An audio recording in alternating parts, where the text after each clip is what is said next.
Hello student, today I am going to explain you the remaining part of organism and populations.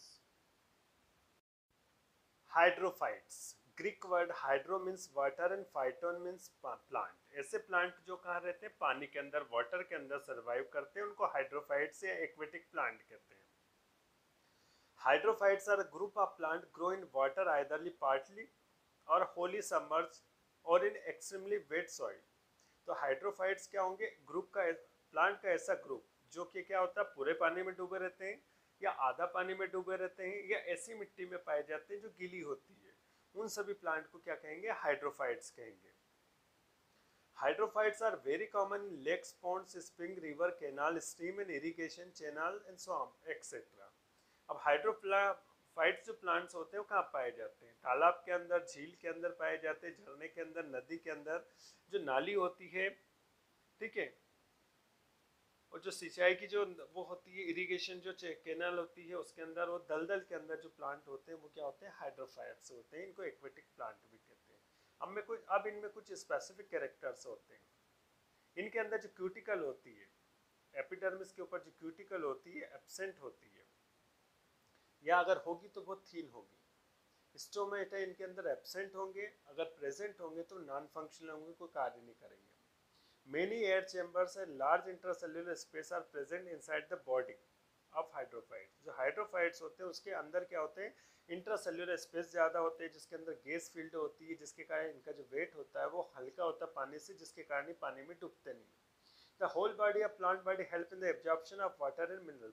जो plant पूरी body होती है वो पूरी बॉडी किसको करती है, वाटर और मिनरल को एब्जॉर्ब करती है. Root system is feebly developed. इनके अंदर जो रूट का डेवलपमेंट होता है बहुत कम होता है और ये नॉन ब्रांच्ड होती है, रूट से होती है. The mechanical tissue are less distributed. इनके अंदर जो जाइलम फ्लोएम होता है उनका डेवलपमेंट बहुत कम होता है या नहीं होते हैं. Vascular tissue are either absent और feebly developed in case of hydrophytes.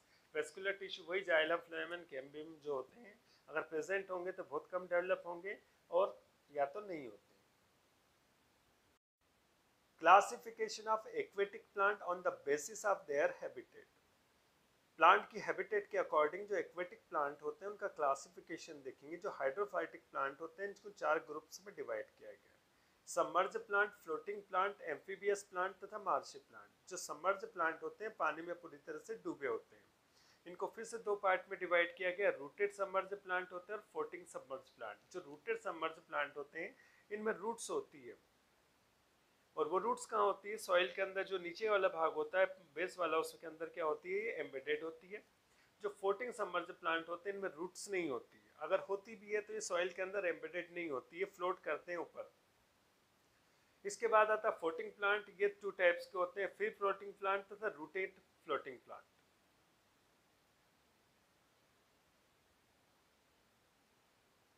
तो फ्री फ्लोटिंग प्लांट जो होते हैं ऊपर की तरफ फ्लोट करते हैं, और रूटेड फ्लोटिंग प्लांट जो होते हैं नीचे की तरफ रूट होती है, लेकिन फिर भी ऊपर की तरफ क्या करेंगे, फ्लोट करते हुए नजर आएंगे. एम्फीबियस प्लांट जो होते हैं वो क्या होते हैं कि इनका आधा पोर्शन जो होता है वो किस में होता है, एम्फीबियस दोनों कंडीशन में सर्वाइव करते हैं. प्लांट जो होते हैं दोनों कंडीशन में सर्वाइव करते हैं, लैंड में भी और वाटर में, दोनों कंडीशन में सर्वाइव करते हैं. तो ऐसे प्लांट एम्फीबियस प्लांट कहलाते हैं. और मार्शी प्लांट जो होते हैं, जो कि मार्शी एरिया, दलदल वाले एरिया में जो प्लांट ग्रो करते हैं उनको मार्शी प्लांट कहते हैं. हाइड्रोफाइटिक एडाप्टेशन और रिस्पॉन्सेस. तो अगर कोई प्लांट वाटर के अंदर सर्वाइव कर रहा है तो उस वाटर के अंदर सर्वाइव करने के लिए उनकी बॉडी में बहुत सारे एडाप्टेशन होते हैं, चेंजेस होते हैं. तो क्या क्या चेंजेस होते हैं वो देखेंगे. मार्फोलॉजिकल एडाप्टेशन, एनाटॉमिकल एडाप्टेशन तथा फिजियोलॉजिकल एडाप्टेशन. मार्फोलॉजिकल एडाप्टेशन इन हाइड्रोफाइट्स. मार्फोलॉजिकल का मतलब होता है कि उनमें आउटर जो चेंजेस होते हैं उससे रिलेटेड. तो एडाप्टेशन इन रूट्स.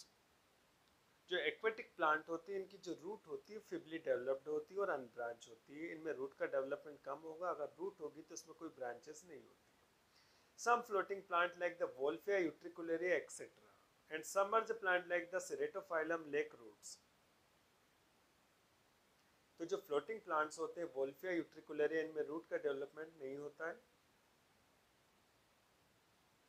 और सिरेटोफाइलम जो होता है इसमें कुछ रूट्स पाई जाती है।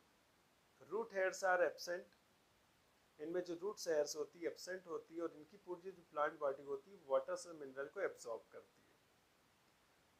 True root caps are absent in some free floating hydrophytes, लेकिन यहाँ पर रूट पैकेट पाए जाते हैं, पॉकेट्स पाए जाते हैं। जो रूट्स होती है इनका जो नीचे का पॉइंटेड स्ट्रक्चर होता है जनरली वहाँ पर क्या पाए जाते हैं, रूट कैप पाए जाते हैं प्लांट के अंदर। जो हाइड्रोफाइट्स होते हैं उनमें रूट कैप नहीं होता, वह रूट पॉकेट होता है जो रूट्स के जो पॉइंटेड स्ट्रक्चर है उनको प्रोटेक्शन देते हैं। If root are present they are always adventurous type, अगर रूट्स प्रेजेंट होगी तो एडवेंचरस टाइप होगी, मतलब ये फाइब्रस होगी। और ये किस में होती है, निम्फिया निलंबो के अंदर होती है। इन Josiah the modified spongy negative geotrophic floating root are present which provide the buoyancy to plant and also do the job of gaseous section। जो जूसिया होता है उसके अंदर जो रूट्स होती है वो स्पंजी हो जाती है और स्पंजी हो जाने के कारण उसमें क्या होता है, गैसियस एक्सचेंज होता है, जिसके कारण ये पानी के ऊपर क्या होते हैं, तैरते रहते, फ्लोट करते रहते, डूबते नहीं है। इसके बाद आता है adaptation in stem. In summers hydrophyte like the hydrilla तथा potamogeton etcetera stem are long slender and flexible. जो हाइड्रिला होता है उसका जो स्टेम होता है लंबा पतला होता है, फ्लेक्सिबल होता है। जैसे वाटर करंट आता है तो उस कंडीशन में क्या होता है, फ्लेक्सिबल होने के कारण क्या होता है, टूटता नहीं और वो अपने आप को सर्वाइव कर लेता है। In free floating hydrophyte stem modified thick stout stoloniferous और एज ऑफसेट। जो फ्री फ्लोटिंग हाइड्रोफाइट्स होते हैं उनका जो स्टेम होता है मॉडिफाइड हो जाता है, किसमें, थिक और स्टाउट, मोटे और कड़क स्टोलोन में कन्वर्ट हो जाता है, ऑफसेट में कन्वर्ट हो जाता है। जो क्या होता है कि वाटर की सरफेस पर हॉरिजॉन्टली क्या होता है, रहता है।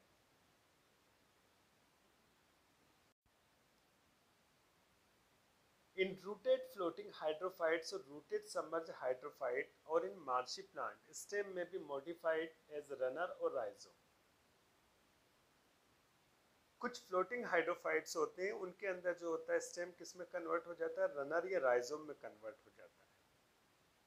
द स्टेम में be modified runner stolon tuber perform vegetative propagation effectively, usually stem are perennial nature.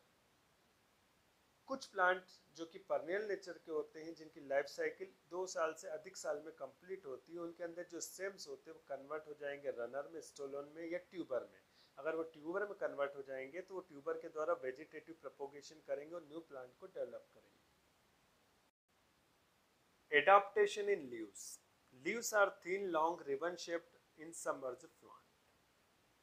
जो सबमर्ज्ड प्लांट होते हैं हाइड्रोफाइट्स होते हैं उनकी जो पत्तियां होती है कैसी होती, पतली होती, लंबी होती, रिबन के समान होती है। Example vallisneria ceratophyllum, they are finely dissected as fine the ranunculus aquatilis. In rooted floating plant like the Nymphia, Nilambo, etc., petiole of leaves show the indefinite power of growth. जो Nymphaea निलंबो के अंदर जो होता है petiole जो होता है वो क्या हो जाता है, उसमें बहुत ज़्यादा ग्रोथ हो जाती है और ग्रोथ हो जाने के कारण कैसा हो जाता है, स्पंजी हो जाता है, जिसके कारण उसमें क्या होता है, गैस भरी रहती है।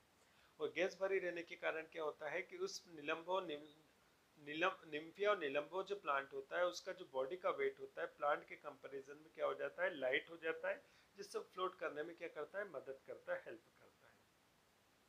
In free floating plant like the इकेनोरिया, trapa etcetera, petiole become the characteristic swollen and develop the sponginess to keep the plant float। तो सेम वही कंडीशन किसमें दे रखी है, इकिनोरा, नोरिया तथा ट्रापा के अंदर इनका भी जो होता है पेटियोल क्या हो जाता है, स्वेलअप हो जाता है, स्पंजी हो जाता है, जो उसको फ्लोट करने में हेल्प करता है।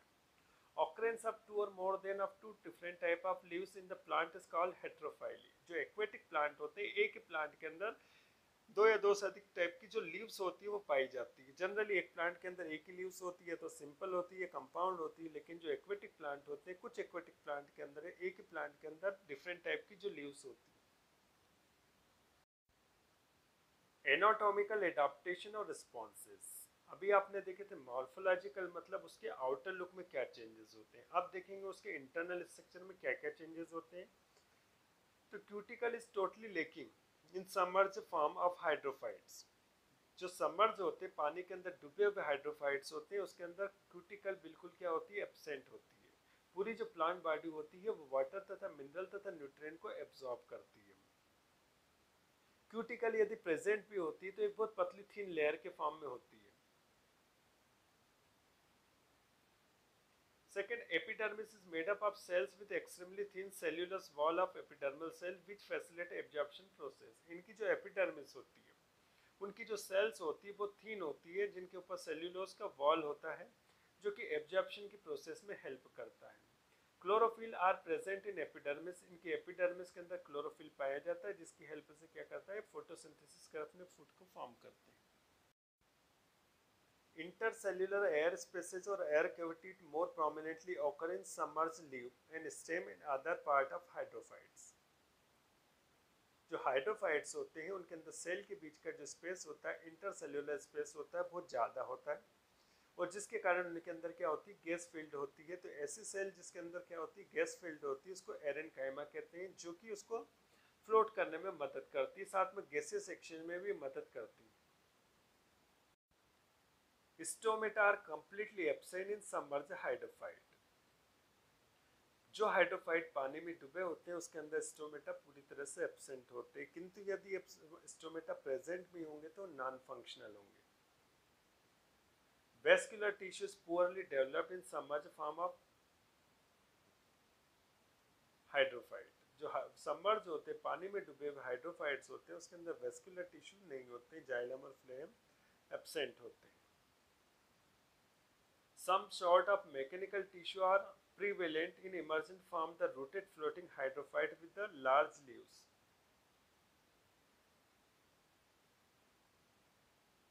कुछ रूटेड फ्लोटिंग हाइड्रोफाइट्स के अंदर क्या होते हैं, मैकेनिकल टिश्यू होते हैं, किंतु जो सबमर्ज फॉर्म में होते हैं हाइड्रोफाइट्स होते हैं उनके अंदर मैकेनिकल टिश्यू कंप्लीटली एब्सेंट होते हैं, जैसे हाइड्रिला, पोटामेगेटोन, सेरेटोफाइलम तथा utricularia. The hydrophytes secrete the mucilaginous substance on the surface of their parts and provide protection against the injuries and effect of water current. जो हाइड्रोफाइट्स होते हैं उनकी जो आउटर सरफेस है उसके द्वारा एक स्टिकी सब्सटेंस सिक्रीट किया जाता है जिसको म्यूसिलेज कहते हैं। ये म्यूसिलेज क्या करता है, उनको प्रोटेक्ट करता है, किससे, इंजुरी से तथा वाटर करंट के अफेक्ट से उनको प्रोटेक्ट करता है। सेकेंडरी ग्रोथ जो होती है लेकिंग इन हाइड्रोफाइट्स, हाइड्रोफाइट के अंदर जो सेकेंडरी ग्रोथ होती है बहुत कम होती है। In leaves there are the poor differentiation between the spongy and palisade cells. इनकी जो लीफ होती है उसके अंदर जो डिफरेंशिएशन बहुत कम होता है स्पंजी पेरेन्काइमा तथा पेलिसेड पेरेन्काइमा। फिजियोलॉजिकल एडाप्टेशन और रिस्पॉन्सेस। अभी आपने देखी मार्फोलॉजिकल, एनाटॉमिकल। मार्फोलॉजिकल मतलब आउटर लुक से, एनाटॉमिकल मतलब इंटरनल स्ट्रक्चर से। अब थर्ड वन जो देखेंगे कि उनकी जो फंक्शनिंग होती है उसमें क्या क्या एडाप्टेशन होते हैं, क्या क्या चेंजेस आते हैं, अपने आप को किस तरह से उनकी फंक्शनिंग में चेंजेस लाते हैं। Hydrophyte show the low osmotic concentration of cells. Osmotic concentration of cell shape is equal or slightly higher than that of the habitat of water. इनका जो ऑस्मोटिक कॉन्सेंट्रेशन होता है सेल शेप का, cell के अंदर जो फ्लूइड होता है उसका जो ऑस्मोटिक कॉन्सेंट्रेशन होता है लो होता है, जिसके कारण क्या होता है कि वाटर जितना एब्जॉर्ब करते हैं उतनी तेजी से वाटर बाहर भी निकलता रहता है। कि अगर वाटर इनके अंदर रह जाएगा तो इनकी बॉडी का जो वेट हो जाएगा ज़्यादा हो जाए, जिससे ही पानी में डूब सकते हैं। इसलिए इनका जो ऑस्मोटिक कॉन्सेंट्रेशन होता है सेल शेप का वो लो होता है, जिससे वाटर की क्वांटिटी को मेंटेन करते हैं, उतने वाटर को बॉडी के अंदर जान दे देते हैं, जिससे वाटर के ऊपर अपने आप को फ्लोट कर सके। सम hydrophyte possess the hydrothode, water stomata in floating hydrophyte which reduce the excessive amount of water present in the plant body of the hydrophyte. कुछ हाइड्रोफाइट के अंदर हाइड्रोथोड्स होते हैं, वाटर स्टोमेटा होते हैं। अगर इन हाइड्रोथोड्स के थ्रू क्या करते हैं, ये एक्सेस वाटर की क्वांटिटी को बाहर निकाल देते हैं, जिससे इनका जो प्लांट बॉडी का वेट होता है वाटर के कंपैरिजन में ज़्यादा नहीं होता है। The gases are exchanged from the water through the surface cells. Some CO2 evolved during the respiration stored in the air space, which is consumed during the photosynthesis, and CO2 evolved the photosynthesis used in respiration.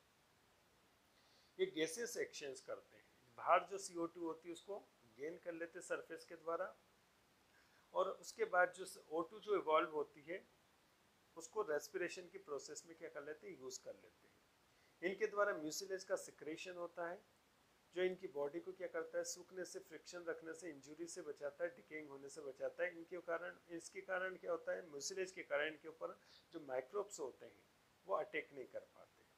इनके अंदर flowering और fruiting comparatively क्या होती है, poor होती है। ना तो फ्लावर आते भी तो बहुत कम आते हैं, फ्रूट्स भी बहुत कम आते हैं या नहीं आते हैं, जिससे इनकी बॉडी का वेट क्या होता है, कम होता है। They are adapted for more vegetative propagation, तो इनमें फ्रूट नहीं आते हैं, फ्लावर्स नहीं आते, तो इनके अंदर रिप्रोडक्शन जो होगा वेजिटेटिव प्रोपोगेशन के द्वारा होगा। इनकी पूरी जो प्लांट बॉडी होती है वाटर तथा मिनरल को, न्यूट्रिएंट को एब्जॉर्ब करती है।